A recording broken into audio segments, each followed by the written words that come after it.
A covenant is an agreement that has a stronger bind than a contract.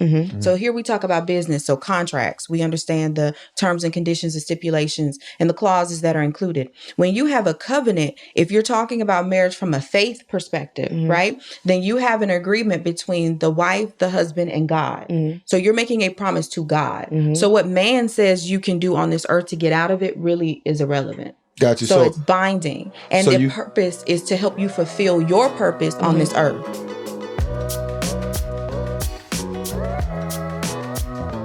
What's going on, y'all? Welcome to another episode of Romance and Real Estate, where we help you level up in life, love, and money. How y'all doing? We doing well. Indy's treating us well. Yes. I appreciate your city. I really do. And the water. Bruh. You said we was going to start off on good note today. No, I really appreciate the water. You don't That's understand. genuine. That stuff is slick. You didn't see my I'm face. thinking y'all sending subliminals at No. my... See, you're gonna have to investigate what's going on with you subconsciously. We were leading with love. I'm just making sure that it wasn't we about to get started. We interrupt the regular programming to suggest that perhaps you want to have a filtration system in your water because it's amazing. It's not just water. Let's get to it, y'all. Let's get to it. So, before we get started, I do want to share something with you guys. And me and my guy, William Birdsong, have opened up a mentorship called ALFexperts.com. So at ALFexperts.com, we help people just like yourself obtain home care licensing and assisted living licensing in order for you to open up your own residential assisted living facilities. Yes. Now, it's a super dope opportunity. Why? Because the Asian population is getting older. Also, it's an opportunity for you to make active and passive income. There's a low cost of entry, meaning that you don't have to have, all this elaborate stuff and big investment to get started. What you need to do is team up with us, get licensed, and then basically you can start actually getting clients. As you build your clientele up, you could expand your business, and if you're a nurse, investor, it's just an awesome situation for you to expand on the skills you already have to kind of grow and actually tap into some entrepreneurship if you are still working a 9-to-5. That's excellent. And you say you don't even have to own the property, right? No, like I had said that once before. So you could take a rental property as long as the owner is aware that you're going to sublease it and lease it to, other members. You can lease rooms. And they'll share the common area, but it's just a great opportunity. It's unique. It's kind of like Airbnb arbitrage. But for residential assisted living. Okay. So I want to make sure I got it. So if I don't want to have to encounter a high barrier to entry, I can use my rental property and get going. But if I have a little capital on the side, I've been looking for an opportunity to invest, I can own the property and then I can get the active income from the residents and then the passive income from the property 100%. At the same time. Yes. And so Eric, it sounds like you guys kind of have everything already packaged, ready, set, go. So is it a done for you? 100%. So you basically fill out a couple applications. We take care of the hard lifting. A few months later, we give it back to you. You up and running. Listen. So if you are focused in on other things in your life, like if you have children, if you have a job, if you got 2 jobs, if life is lifing, you have no excuse to be able to get to the start line to go ahead and get started with this because we take care of that for you. That's a match made in heaven. It is. Yep. And sounds like it's recession proof. Recession proof. But getting into some like romance, some love, getting to it. Today's question is, I got a concern. Okay. It's more of a concern. All right. Do you guys feel that today people still believe in marriage? Y'all both took a deep breath. Erica, can you please start with what you think? It's a loaded question, but I will say to start, I know people don't have an understanding of what marriage is. So if you're not really if you don't really have the knowledge, the understanding as to what it is you're getting into, and then how to effectively move forward when you get into it, it's like a recipe for a disaster. Right. Would you say that's exposure? Meaning like my mom was married, divorced, but she's been single for about 15 years. And I, in some cases, kind of like if you don't have a lot of married people around you, and I have a small family, like that could trickle down. Is that fair to say? Absolutely. I can understand why someone who views marriage as just like a civil arrangement or a legality would wonder whether it's even still relevant anymore. Yeah. Right?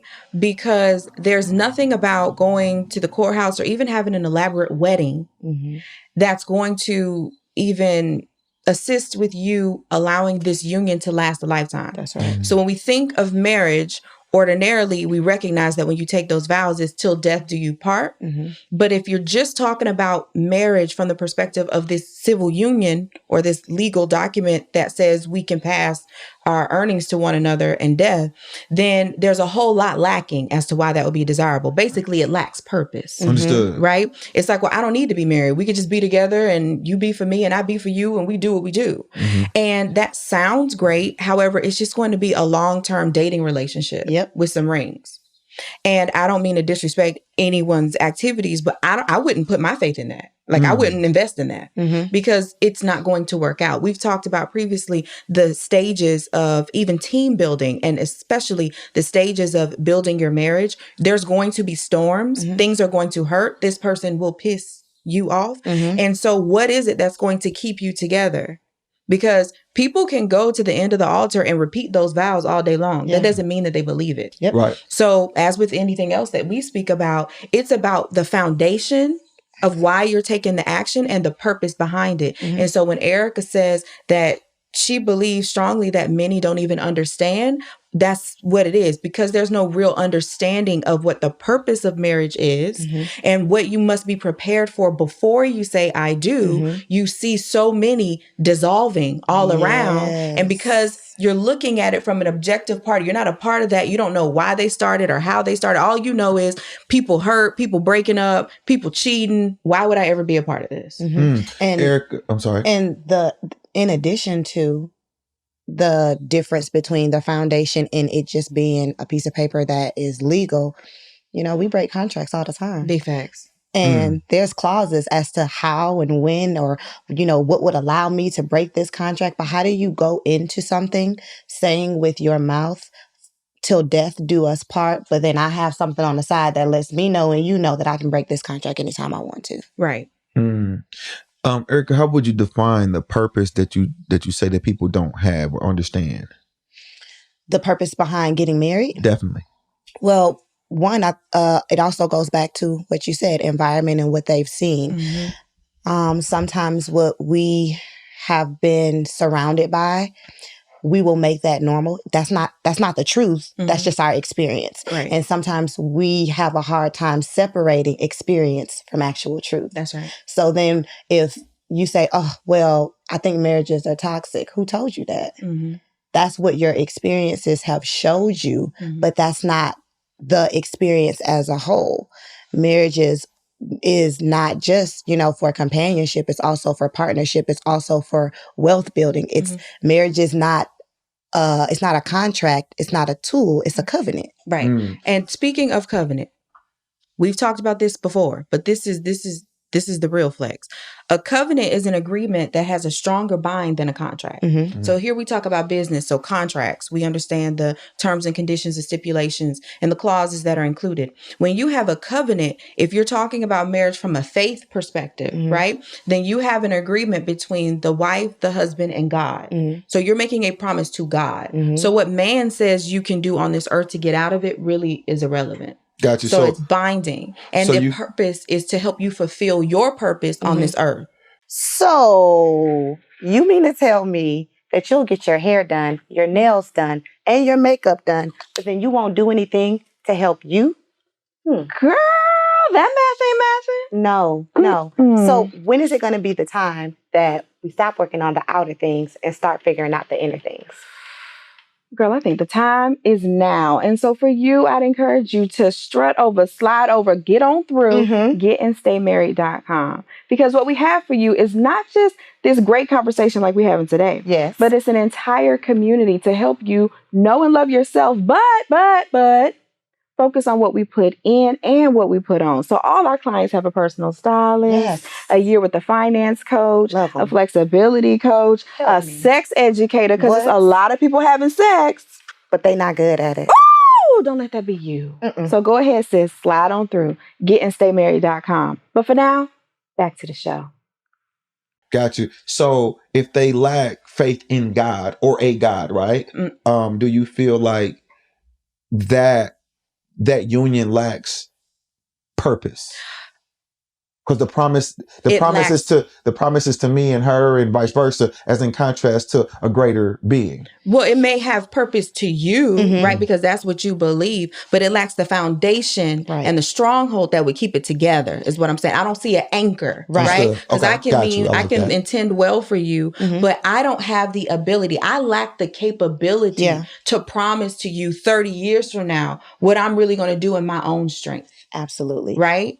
I can say it all day, but for real, how do I know? It's only if I have a belief and a commitment to something that's greater than me, something that's bigger than me, that it's like, okay, it's not just about you, because how I feel about you is going to change. I'm going to have emotions, and those are even fleeting. So it has to be connected to my faith in something that will never change, that is going to encourage me to keep trying with you, even when you are pissing me off. Because the truth is, I'm required to love you even when I don't like you. And that lends back to faith. I know people say, it ain't got nothing to do with God. That's you and your beliefs. As for me and my house, this is how we're going to move forward. This is what keeps us together on the days that we are not inclined to do something for one another, but we have vowed not just to the other person, but to God, that I'm going to honor you with this, because I am grateful how you have honored me and that you allow me to live and breathe. So with that perspective, there's 3 reasons for marriage. 1, 2, 3 reasons for marriage. There's procreation. We are to be fruitful and multiply. And we all know the results and the consequences of procreating outside of homes, of secure and stable homes. Many of us have experienced that. We don't need to go through all of that. We already know. Second is self-realization, to fulfill your entire purpose. Because I'm sure you might have some experience with this, is that when you finally get someone by your side that's really with you, life is different. It feels different. And now you're free to explore other parts of you that you weren't able to do when everything was falling on you. Like, you have more security in the good times and the bad. The vows say in sickness and in health. You understand where I'm coming from? Having somebody that can be there for you in those times. Got you. No, I do. I understand. Do you think that it would be different? Can you connect to how that would be different from single 100%, days?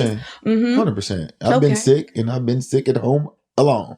So, you know what I mean? So I get it. I promise you. And so then the third reason is divine illustration. So our marriages, one to another, husband to wife, are to illustrate the relationship of Christ to the church. Okay. So if you're familiar with the Bible, it's the bridegroom and the groom, right? So husband, wife are to be illustrating on earth what that looks like in the spirit, the heavenly connection. So when you have people staying in these miserable marriages that weren't prepared, and they showing us that marriage is terrible, that's actually not in order. That is not how it's not supposed to be displayed, like the singles are having all the fun and the married people are miserable, because that is not Christ's relationship like that to the verbally. Church. It's portrayed like that very heavily.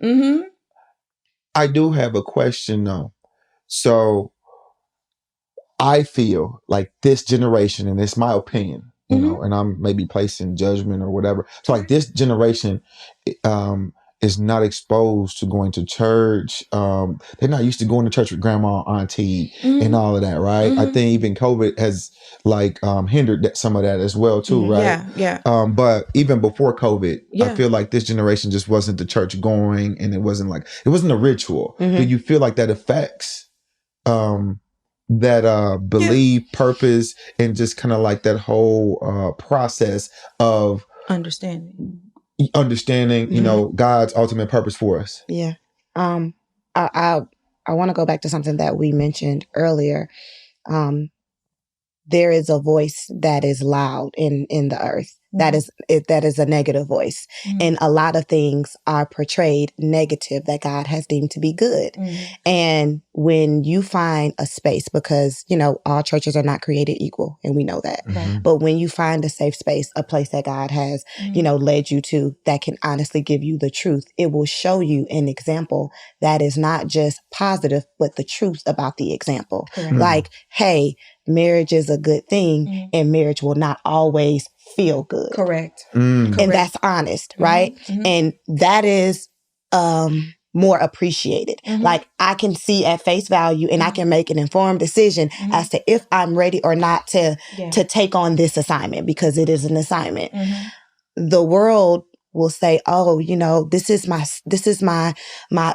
season to myself, and I ain't worried about nothing. I mean, I got a dude, or I got a couple dudes, and, you know, we have fun and we chilling and we laugh, and I get to go where I want to go. I get to do what I want to do, and I get all the benefits of a wife while y'all sitting at home looking miserable with these snot-nosed kids. Nope, my body banging, my mind in order, my money good, and I'm fly. And then there's the part that they don't display to you in your, you know, single girl movement, or your independent woman season, or your, you know, hot girl summer season, that, you know, you having a lonely girl autumn, because while everybody else is at home with their husbands, I wasn't ready, and they snuggled up with their kids, your money can't keep you warm. When you sick, your Birkin bag can't take care of you. I've been there. And now it's like all of the things that were glorified, when it really counts, when you are experiencing a loss, there's nobody there to comfort you. Yes, the Lord can do all things. He can be a comforter. And he also said it's not good for man to be alone. That's right. And he gave physical examples of why it's not good for you to be alone. That's right. So even in all of those things, it's like the world will portray all of the good or positive qualities of doing you however you want to do, and they won't tell you the truth about companionship and about being lonely and not being fulfilled. And those things will take a toll on you emotionally and spiritually. Right. Got you. And the Bible says 2 is better than 1. We don't have to sit here and make that argument. But I do want to warn against something that you said, because you mentioned church. Right. And you mentioned like going to church and having that ritual. The practice. And the practice. The ritual, I got you. I want to advocate having a spiritual connection with your father over religion, right? Because there's also a such thing as church hurt, right? So I want to be very careful to make clear, you don't have to go to any building to gain understanding and to grow your faith. For example, in our community, our clients tell us all the time they've learned more about their faith in the Lord than they did from any church. And that overwhelmed me at first, because I never saw myself in a position to be leading any flock in any sort of way, right? Like, hey, girl, look, I'm waiting on the Lord too. Right? I'm doing my best. But that also humbled us, because we were like, we have a responsibility. To whom much is granted, much is required. And so it's helping these ladies understand, if you feel led to go to church and you find a space where you are being fed and you can grow and you feel safe, great. Go ahead and have those routines to normalize it for your family, for your friends, for your children, because we are to continue to commune with one another. But if you have a small group where 2 or more are gathered, that's it. The Lord is there. So it doesn't have to be a building. You don't have to get dressed up. All of that other stuff, that's really beside the point. Okay. The point is that faith comes by hearing by the word of God. So be in a space where you can hear the words. Be in a space where you can make it make sense. We see all of this stuff that doesn't make sense. What is making sense? And then just because it's difficult doesn't mean it's not worth it. When she said marriage isn't going to always feel good, I could hear right there people being like, then why would I want that? But you weight train. Weight training does not feel good. Period. Weight train? It does not feel good. Like, the next morning, gains, like when you in the gym. We're in a different society. the BBL. See, that's why she said wait. That means actual work. That means she was talking about the doing work. the work, right? Okay. She's talking about doing the work. They go through pain to do that too. Right. So We wasn't talking about that. I mean, and you know what? We're not talking about that, but they do go through pain because recovery from a BBL ain't no light thing, right? Not at all. You can't sit on your butt for a while. You got to bind yourself. You got to watch your diet. That's work too. I think a lot of women think it's going to be easier than it is. And I know women who went through it and was like, I could have just went to the gym. Yep. Like if I had known. So either way, that's actually a prime example of you can do your best to get around the established process that's put in place to get you the result you want, but you will still suffer. Oh, I think we could end with that one. Okay, go ahead. Oh, yeah, is. right there. Man, I'm so sorry, but I'm not sorry because we got to go ahead and move on to the next one. But hey, if you got any feedback, please comment, subscribe, like, rap with us. Tell a friend to tell a friend. It goes down at Romance and Real Estate, man. I'll see y'all next week. Peace.